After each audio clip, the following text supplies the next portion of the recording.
छत्तीसगढ़ विधानसभा का शीतकालीन सत्र गर्माहट से भरा रहने वाला है। इसकी बानगी आज पहले दिन से ही देखने को मिली। 4 बैठकों वाले छोटे से सत्र में सरकार को वैसे तो अनुपूरक बजट पास करना है, लेकिन विपक्ष 4 दिन की बैठक में सरकार को घेरने का मौका नहीं छोड़ना चाहता। इसलिए पहले दिन ही आक्रामक तेवर के साथ विपक्ष ने धान खरीदी में देरी का मुद्दा उठाया। नेता प्रतिपक्ष चरणदास महंत ने बारदाने के अमानक होने पर सरकार को घेरा। वहीं धान खरीदी में देरी, टोकन नहीं मिलने जैसी समस्याओं को लेकर विपक्ष ने काम रोको प्रस्ताव भी लाया कि माननीय मंत्री जी को उनके विभाग के अधिकारियों ने झूठ बोलने के लिए उत्साहित किया, प्रोत्साहित किया और मंत्री जी से सदन में झूठ बुलवाया। एक बहुत बड़ा गंभीर विषय है। जानबूझ करके ये सरकार या तो धान खरीदना नहीं चाहती, उन्होंने पहले आनावारी के नाम से लोगों को ये दिखाने की कोशिश की कि हम कम धान खरीदेंगे। दूसरी बात ये कि मिलर्स हड़ताल में होने के कारण या संग्रहण केंद्र में जगह नहीं होने के कारण अभी भी धान खरीदी बंद हो रही है धीरे धीरे, और धान खरीदी को जिस गति से चलना चाहिए नहीं चल पा रहा है। टोकन भी हमारे किसानों को नहीं मिल पा रहे हैं। किसान कैसे परेशान हो रहा है, उसके धान के बारदाने के लिए, टोकन के लिए और सोसाइटियों में लिमिट करने के कारण से, धान उठाव नहीं होने के कारण से जो वहाँ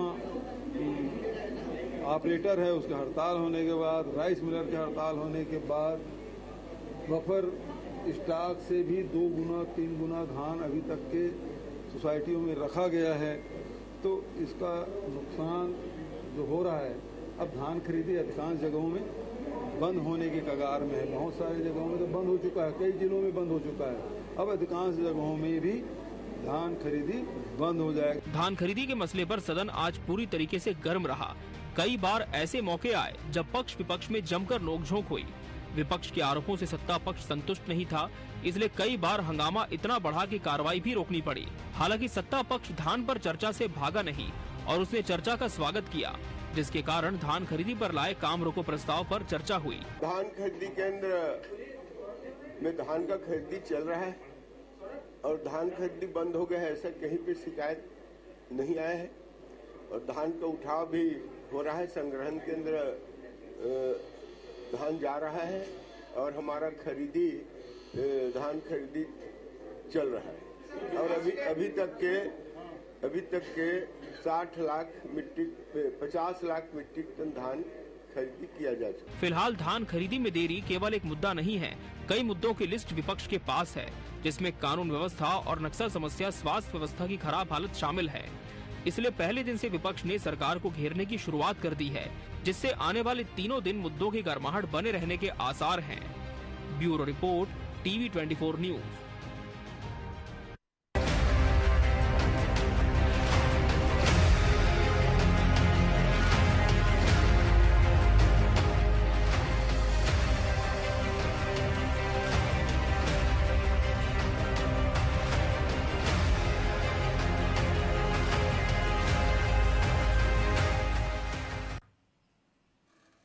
नमस्कार, मैं मोहन तिवारी। आज के मुद्दे में आपका स्वागत है और आज का मुद्दा छत्तीसगढ़ में सबसे गर्म इसलिए है क्योंकि विधानसभा में आज धान के मुद्दे पर गर्माहट देखी गई। जी हां, पूरे प्रदेश में धान खरीदी जारी है, लेकिन इस पर सियासत भी जमकर देखी जा रही है। सदन के बाहर और अंदर विपक्ष इस बात को जोर शोर से कह रहा है कि धान खरीदी नहीं हो रही है, देरी से हो रही है, धान का उठाव नहीं हो रहा, और ये कुछ ऐसे मसले हैं जिसे आज जोर शोर से विपक्ष ने सदन में उठाया और बता दिया कि उसके तेवर कैसे रहने वाले हैं शीतकालीन सत्र पर। तो इसी पर आज चर्चा करेंगे और जानने का प्रयास करेंगे कि सत्र में जो घमासान हो रहा है उसमें धान का मुद्दा कहां पर ठहरता है और विपक्ष के तर्कों में कितना दम है। तो ये चर्चा शुरू करेंगे। पहले मिल लेते हैं उन मेहमानों से जो इस चर्चा में हमारे साथ बने रहेंगे। हम बहुत स्वागत करेंगे। हमारे साथ मौजूद है इस पूरे प्रकरण में भाजपा का पक्ष रखने के लिए राजीव चक्रवर्ती जी, बहुत स्वागत है आपका। इस पूरे प्रकरण को राजनीतिक विश्लेषण के जरिए हमें समझाने की कोशिश करेंगे वरिष्ठ पत्रकार प्रकाश चंद्र होता जी, बहुत स्वागत करेंगे आपका। और कांग्रेस का पक्ष रखने के लिए हमारे साथ जुड़ रहे हैं कांग्रेस के वरिष्ठ नेता सुरेंद्र शर्मा जी, बहुत स्वागत है आपका। तो तीनों मेहमान हमारे साथ बने हुए हैं और जैसे कि हमने बताया कि आज पहला दिन था विधानसभा सत्र का और पहले दिन ही आज धान के मुद्दे पर जमकर घमासान देखने को मिला। 2 बार ऐसी स्थिति आई कि वॉकआउट भी विपक्ष ने किया। क्या है ये इस मुद्दे पर कांग्रेस की राय, और कांग्रेस को क्यों लगता है कि धान खरीदी नहीं हो रही है, उसका पक्ष पहले ले लेते हैं। सुरेंद्र शर्मा जी, धान खरीदी के मुद्दे को कई दिनों से आप लोग उठा रहे हैं, धान खरीदी केंद्र भी गए, पर सत्ता पक्ष कह रहा है धान खरीदी सुचारू है, फिर भी आप लोग इसे मुद्दा बनाना चाहते हैं। क्या है कि ये रस्म अदायगी है, सदन में मुद्दा उठाना है, अपनी उपस्थिति दर्ज करना, इसलिए विपक्ष ये मुद्दा उठा रही है क्या? मोहन भाई, एक बात जो छत्तीसगढ़ की आर्थिक व्यवस्था और राजनीतिक व्यवस्था दोनों के केंद्र में है किसान, और किसानों को 2500 रुपया में धान खरीदी का वादा करके कांग्रेस की सरकार आई थी 2018 में, और 2500 रुपया कहने के बाद भी 2640 रुपए तक का भुगतान कांग्रेस पार्टी की सरकार ने 5 सालों में किया, और धान खरीदी की सुचारू व्यवस्था की 82 लाख मीट्रिक टन से बढ़ा करके 107 लाख मीट्रिक टन तक धान खरीदी के मुद्दे को पहुंचाया। भारतीय जनता पार्टी ने 2023 में चुनाव लड़ते समय 21 कुंटल धान की खरीदी 3100 रुपए में भाव देने का वादा करके, एक मुफ्त भुगतान करने का वादा करके किसानों को कहा। किसान स्वाभाविक रूप से किसान मजदूरी करता है, अपनी खेती करता है, और उसमें जहां से उसको लाभ मिलने की संभावना होगी उसकी तरफ वो कदम बढ़ाता है। तो कुल मिला के किसानों ने कांग्रेस की सरकार बनाई, किसानों ने भारतीय जनता पार्टी की भी सरकार बनाई। अब सवाल ये है कि पिछले साल तो कांग्रेस पार्टी की सरकार ने, भूपेश बघेल की सरकार ने जो व्यवस्था की थी उसके हिसाब से धान खरीदी हो गई। इस साल की जिम्मेदारी, इस साल की व्यवस्था भारतीय जनता पार्टी की सरकार, विष्णुदेव की सरकार की है। अब आप देखिए, कहां तो ये मांग करते थे हमसे कि 1 नवंबर से धान खरीदी होनी चाहिए, तो 1 नवंबर को बढ़ा के कर दिया 14 नवंबर 1 को। इनका लक्ष्य 160 लाख मीट्रिक टन धान खरीदी करने का है। उस हिसाब से 45 दिन के समय में 4 लाख मीट्रिक टन प्रतिदिन धान खरीदी होनी चाहिए। अब आज समझ लीजिए कि लगभग 1 महीने हो चुके हैं, 30 दिन में जहां 120 लाख मीट्रिक टन धान की खरीदी हो जानी चाहिए, वहां 60 लाख मीट्रिक टन धान खरीदी होने, 50 लाख मीट्रिक टन धान खरीदी होने की घोषणा माननीय खाद्य मंत्री जी करते हैं। बिल्कुल। बारदाना की समस्या है ही है, बारदाना ये सरकार पूरी नहीं कर पा रही है। बारदाना किसानों को लाने के लिए बोलती है, 50% बारदाना आप किसान लाएंगे, धान खरीदी होगी। मैं स्वयं 500 बारदाना खरीद करके अपनी धान की पहली किस्त बेचा हूं। ये मैं किसी से सुनी सुनाई बात नहीं कह रहा हूं। ऑनलाइन ऑफलाइन की समस्या अलग है। कई खरीदी केंद्र ऐसे हैं, जैसे एक जगह मैं बता रहा हूं, खैरा एक सोसाइटी है, लवन परिक्षेत्र में पड़ता है, उसमें 3 तारीख तक 1 बोरा धान की खरीदी नहीं की गई। तो कुल मिला के कोऑपरेटिव बैंक के कर्मचारियों ने हड़ताल अलग कर दिया, राइस मिलर्स अलग हड़ताल पर है, धान का उठाव हो नहीं पा रहा है, खरीदी केंद्र में जगह है नहीं, बारदाना है नहीं, ऑफलाइन ऑनलाइन में किसान परेशान है।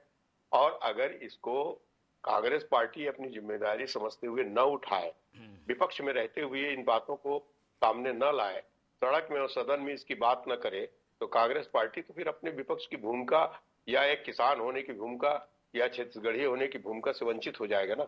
इसलिए बात बिल्कुल सही है। और मजे की बात यह है, एक चीज बता रहा हूँ जी, जो भी मंत्री बनता है उसको सब कुछ हरा ही हरा दिखता है ना।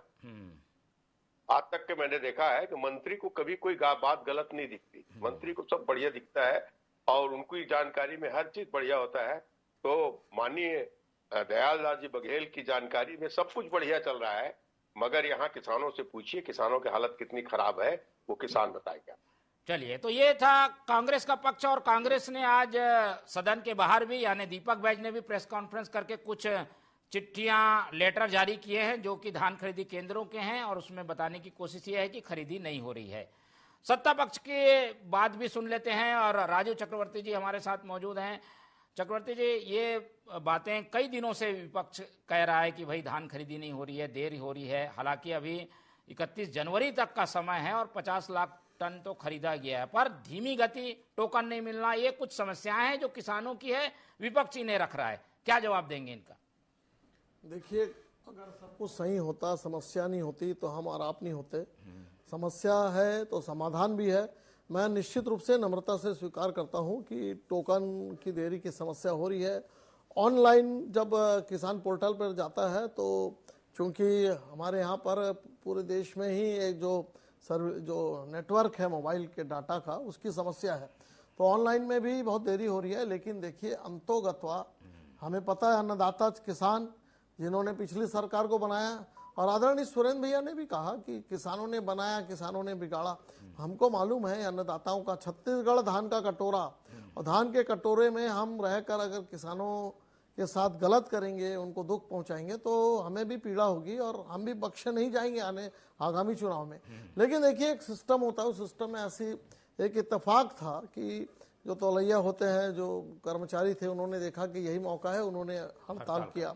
फिर मिलर भी पिछले भुगतान और अभी के भुगतान को लेके मिलर भी अपने उस पर, हालांकि मिलर का जो एक वर्ग है, एक बहुत बड़ा वर्ग, वो कॉल ऑफ कर लिए हैं और वो उठाव कर रहे हैं, मिलिंग कर रहे हैं, उनसे समझौता हो गया है। जो कुछ बड़े मिलर हैं वो स्ट्राइक पर है।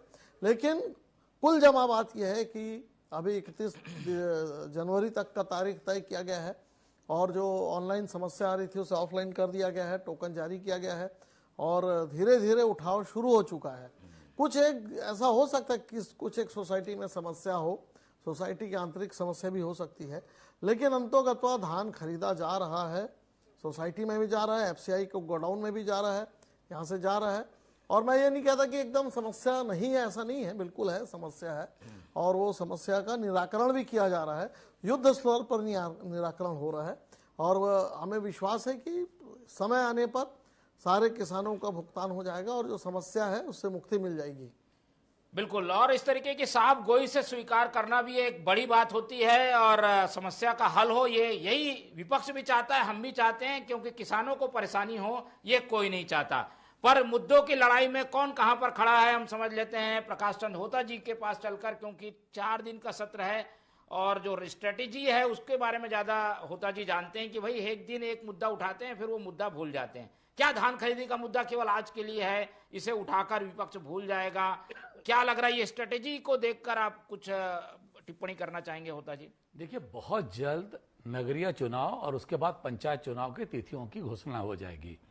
इसीलिए सदन जब चल रहा है वो मुद्दों को उन्होंने उठाना चाहते हैं जिसके जरिए कांग्रेस पार्टी यह दावा कर पाए कि वो जनता की भलाई चाहती है। ये और बात है, पिछले सरकार में जो गड़बड़ियां हुई उनसे कोई नहीं पूछ रहा है भाई आपने ऐसा क्यों किए।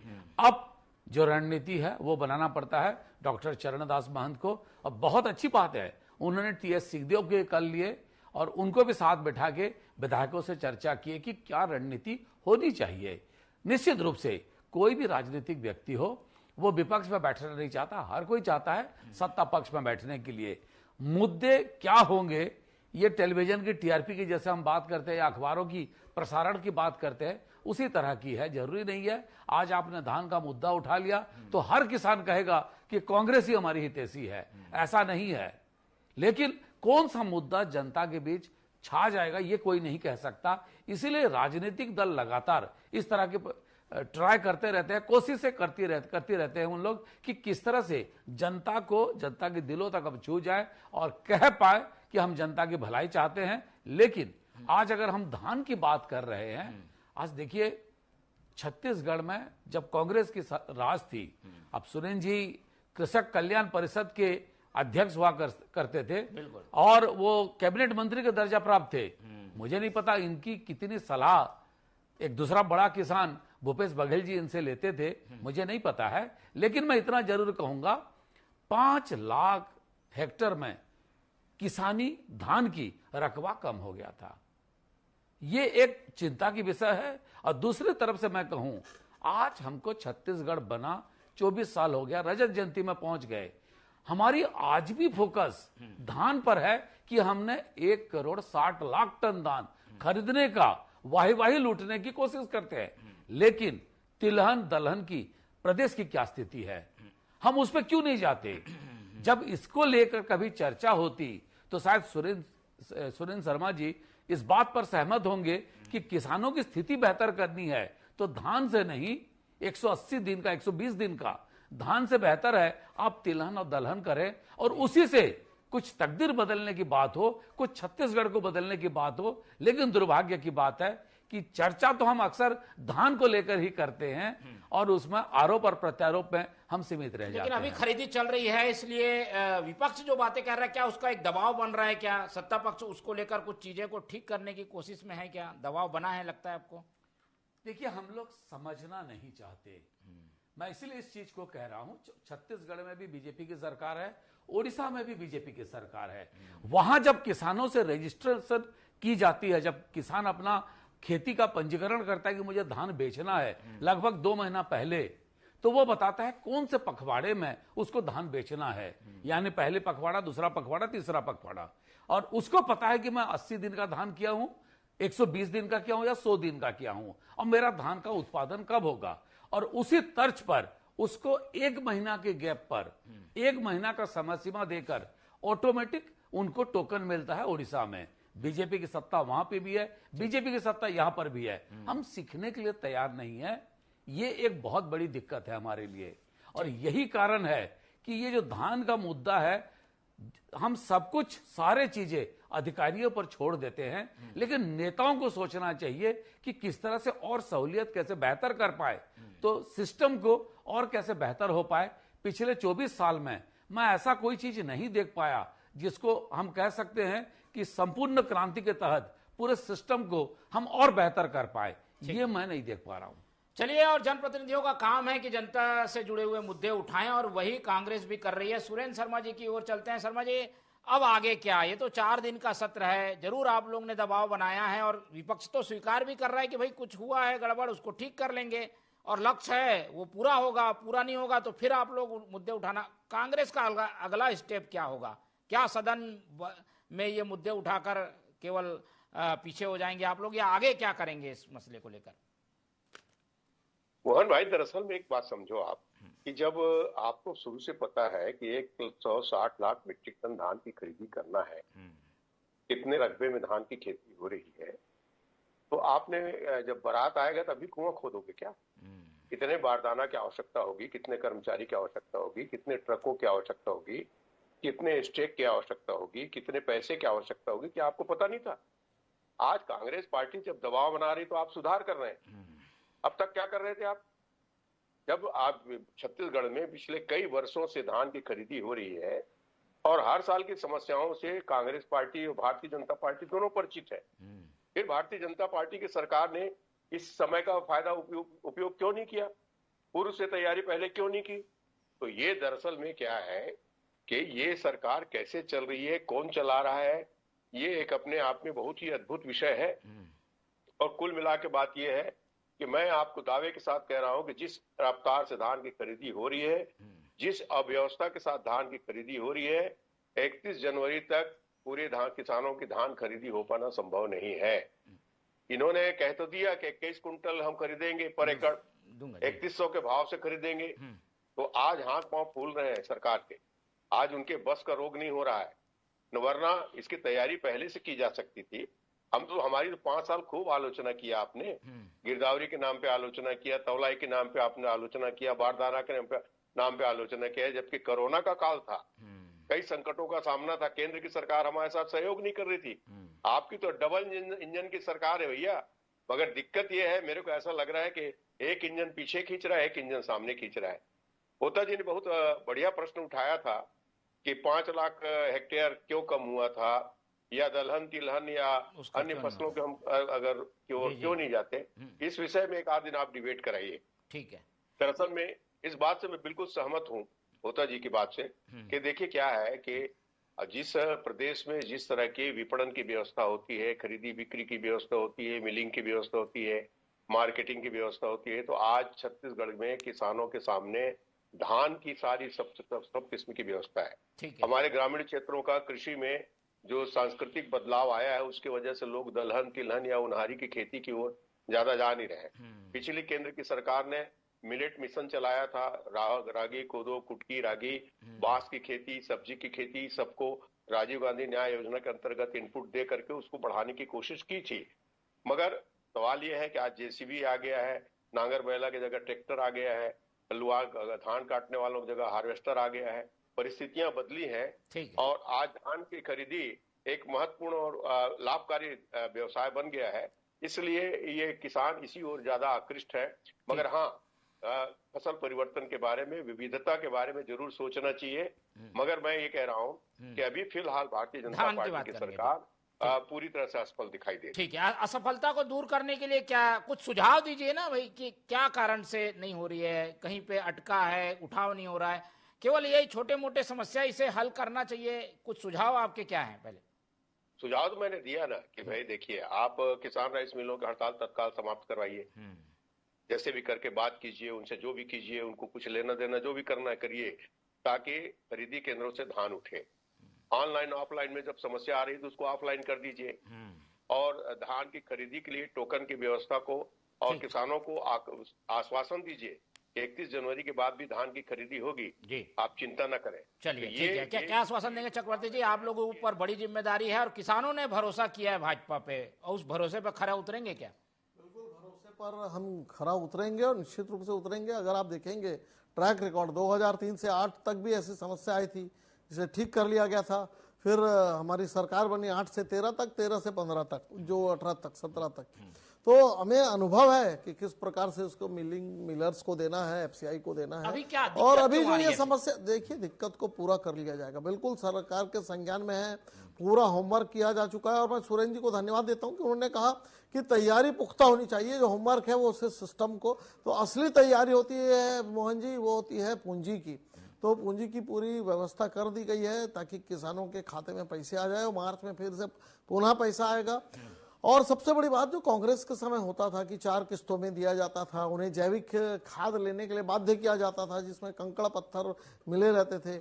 अनावरी और गिदावरी की रिपोर्ट में जो रकबा कम किया गया था, ये सारी जो बाध्य किया जाता था, हम उस प्रकार से कोई बाध्य नहीं कर रहे हैं। कांग्रेस जारी कर रही है कि भाई ये खरीदी बंद हो गई है, ठप हो गई है, खरीद ही नहीं रहे हैं, ऐसा हो रहा है क्या? ज्यादातर किसान दे चुके हैं, जो अर्ली वैरायटी के थे, लेट वैरायटी के थे, सबका हो चुका है। अब 31 बहुत तारीख बची है, आज दिसंबर को भी खत्म होने 15 दिन है और जनवरी का 31 दिन है, तो अभी लगभग 48 दिन हाथ में है। उसके बाद अगर ऐसी परिस्थिति बनती है कि किसान नहीं बेच पा रहे हैं, तो निश्चित रूप से तारीख बढ़ेगी। उसमें तो जनभावना के अनुसार सरकार चलती है, कोई सरकार अपना तुगलकी फरमान जारी नहीं करती है, वो किया जाएगा। लेकिन होता जी ने आज जो सदन पर ये जो हमारे मंच पर ये प्रश्न उठाया है कि फसल चक्र परिवर्तन, तो देखिए यही कांग्रेस बीच में बातें चल रही थी। अजीत जोगी ने भी इसे कहा था कि फसल चक्र परिवर्तन किया जाए, हमें काफी नुकसान होता है कि राज्य का पैसा जाता है, तो उस समय उठाया था। और अभी हमारी सरकार ने भी बात किया था कि उन्नयन खेती के लिए दलहन, तिलहन और बाकी खाद्यान्न का उत्पादन किया जाए, तो किसान को उन्नत किया जाए। और केंद्र की योजनाएं भी, पॉली हाउस के लिए सब्सिडी है, तमाम सब्सिडी। लेकिन उससे कांग्रेस राजनीतिक अस्त्र बना लेती है कि सरकार की मंशा नहीं है धान खरीदना। तो ये जो राजनीतिक जो वो प्रेशर है, उसे नहीं देना चाहिए। अगर हम सच्चे हितैषी है किसानों के, तो अब देखिए हरियाणा के किसान अगर छत्तीसगढ़ में खेती कर रहे हैं, गुजरात के किसान अगर यहाँ के खेती के रेखा में, अधिया में लेकर किस प्रकार से वो सब्जियों की खेती कर रहे हैं, लाल माहौल बनाना तो सरकार का काम है। ये तो सब बिल्कुल हम बना रहे हैं, और ऐसा कोशिश करेंगे कि उन्नत किसान हो, क्योंकि यही किसानी है जो बच्चे IIT छोड़कर, विदेशों की नौकरियां छोड़कर यहाँ पर उन्नत कृषि कर रहे हैं, और उस उन्नत कृषि की ओर हमें बढ़ना होगा। और धान के ऊपर बहुत पानी की आवश्यकता होती है, प्रकृति भी कहती है कि अब पानी नहीं बची है पृथ्वी में। चलिए आज हम घमासान पे ही चर्चा रखते हैं केंद्रित, ये विषय काफी बड़ा हो जाएगा। होता जी क्या लग रहा है, अब सरकार के सामने दिक्कतें क्या हैं जिसके कारण धान खरीदी में ये सब सुनना पड़ रहा है, विरोध होना पड़ रहा है, कांग्रेस को भी मुद्दा मिल गया है जिसे दूर करने की जरूरत है? देखिए एक बहुत अच्छी बात है कि दयानंद जी जो मुख्यमंत्री के प्रमुख सचिव भी हैं, राहुल भगत जी भी हैं, प्रशासन पे कड़क किए। पहली बार क्या होता था, पहले सबको पता है कि अब कवर खरीदने किसी के बिना आदेश के लोग, एक आदमी कलकत्ता पहुंच गया था, यहां अधिकारी को पता नहीं था, मुख्यमंत्री के सचिवालय को पता नहीं था, बोले भाई वो वहां कैसे पहुंच गया, किसके आदेश पर गया। जो वारदाना खरीदा जाता है, जो पॉलिसी है, इसको कहीं ना कहीं अभी स्टैंडर्डाइज करने की जरूरत है। और बीच में ये बात भी चल रही थी कि जो रायगढ़ में हमारा जूट फैक्ट्री है, अपना है, हमको उसको दोबारा शुरू करना चाहिए। अगर हम व्यवस्था को खुद ही अपने हाथों पे ले, और जैसे कलेक्टर रह चुका है दयानंद, तो या एसपी रह चुके हैं राहुल भगत, इन लोग जानते हैं सिस्टम पे कहां खामियां है। ऐसा कोई है क्या किसी राइस मिल, ठीक है बीजेपी के समर्थित हैं, बीजेपी के नेता है उन लोग, लेकिन वो अगर आंदोलन करे और सरकार बदनाम हो तो भाई सरकार से बड़ी चीज कोई नहीं होती। तो सरकार को कड़े कदम उठाने की जरूरत है। ऐसे लोग जो भी सरकार को बदनाम या जिनके कारण सरकार को प्रेशर मारना पड़ रहा है, तो जायज है, उनका पैसा ही अटका है तो वो क्यों उठाएगा नया? देखिए जब मामला ईडी और सीबीआई में है कि 120 रुपया जो दिया गया था वो घूस का मामला था, अगर वो फाइनल नहीं हुआ और इस सरकार उसको पेमेंट कर देती है तो फिर ये कहा जाएगा भाई तो ये जायज था। फिर जो कोर्ट में मामला लगा कि इस पे भी धांधली हुई थी, जो लोग अरेस्ट हुए थे जिसपे ईडी का छापा पड़ा था, फिर वो मामला ही खत्म हो जाएगा। तो सरकार एक तरफ से भाजपा कहती है कि उसमें धांधली हुई और दूसरी तरफ 120 रुपया पेमेंट अगर करती है तो गड़बड़ है। तो वो जब तक फैसला नहीं हो जाता कहीं ना कहीं इसको इंतजार करना है। हाँ ये जरूर हो सकता है राज्य सरकार को पार्ट पेमेंट के लिए, ठीक है, वो कदम उठाना चाहिए कि भाई हम 120 रुपया नहीं देंगे, 80 रुपया नहीं 60 रुपया भी हम अभी पेमेंट करते हैं, 50% का पेमेंट कर लेते हैं। घूमकर जो सुई है वो पिछली सरकार की ओर जा रही है। 30-40 सेकंड में जल्दी बता दीजिए, आरोप आप लोग पे लग रहा है कि ये पिछला कुछ ऐसा गड़बड़ था जिसके कारण ये देरी हो रही है, खरीदी में गड़बड़ी, लेट हो रही है। आरोपों का तो क्या है, आरोप तो भारतीय जनता पार्टी हर चीज में लगा देगी, मगर सवाल यह है आज जनादेश उनके पास है, धान खरीदी करने की जिम्मेदारी उनकी है और किसानों के दुख सुख में खड़े होने की जिम्मेदारी उनकी है। तो मैं तो एक ही बात कहूंगा कि आप किसी भी तरह से सब व्यवस्थाओं को ठीक कीजिए, ये आपकी जिम्मेदारी है, हमारी जिम्मेदारी नहीं। क्या हुआ क्या नहीं हुआ, कैसे होगा, सवाल ये है एक किसान के हैसियत से हर किसान ये चाहता है मैंने मेहनत करके फसल उगाया है, इसकी कीमत आपने देने का वादा किया है, मुझको दीजिए, मेरा धान खरीदी कीजिए और माफ कीजिए बाकी झंझट के लिए। बिल्कुल। और इसी मुद्दे पर आज सदन गर्म रहा, लेकिन भुइयां का भगवान जिसे कहा जाता है वो किसान अगर परेशान है तो कोई खुश नहीं रह पाएगा। इसलिए कोशिश सरकार को भी करनी चाहिए। विपक्ष ने अपना काम कर दिया है। मुद्दों की गर्माहट आने वाले सत्र, आने वाले दिनों में कैसी रहेगी इस पर हमारी निगाह बनी रहेगी। इस पूरी चर्चा को आज हम यहीं खत्म करते हैं। हमारे साथ राजीव चक्रवर्ती जी जुड़े, उनका बहुत धन्यवाद। हमारे साथ प्रकाश चंद्र होता जी थे, उनका धन्यवाद। और सुरेंद्र शर्मा जी ने अपना कीमती समय दिया, उनका बहुत बहुत धन्यवाद। तो तीनों मेहमानों को धन्यवाद करते हुए आज की ये चर्चा ही खत्म करते हैं और आप लोग से रखते हैं उम्मीद कि आप लोग देखते रहेंगे TV24। रखिए अपना बहुत ख्याल। नमस्कार।